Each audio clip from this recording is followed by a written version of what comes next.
கமல்ஹாசன் தொடர்பான அமைச்சர் சி.வி. சண்முகத்தின் கருத்தே வன்கொடுமை என மத்திய இணையமைச்சர் பொன் ராதாகிருஷ்ணன் விமர்சித்துள்ளார்.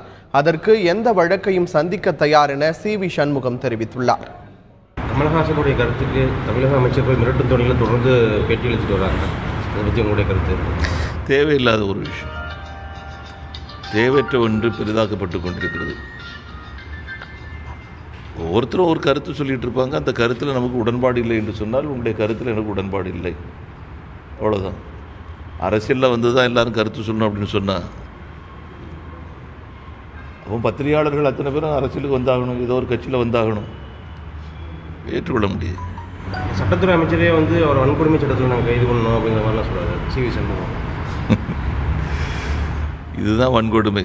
பொன் ராதாகிருஷ்ணன் அவர்கள் கமலஹாசன் கூறியதற்கு உங்க மேல வழக்கு பதிவுன்னு சொல்லியிருக்காரு. அரசியல்ல எல்லா எதிர்ப்புகளையும் எல்லா போராட்டங்களையும் சந்திச்சு தான் இந்த இடத்துல வந்து உட்காந்துருக்குறோம். இந்த வழக்கு இல்லை, எந்த வழக்காக இருந்தாலும் சந்திக்கிறதுக்கு நாங்கள் தைரியமாக இருக்கிறோம். நாங்கள் ஓடுற பின்வாங்கி ஓடுற கோழை இல்லை, எல்லாத்தையும் சந்திக்கிற தைரியமான அனைத்து இந்திய அண்ணா திமுக அம்மாவால் வளர்க்கப்பட்டவங்க. நாங்கள் எதையும் பார்த்து பயப்படுற ஆள் தான்.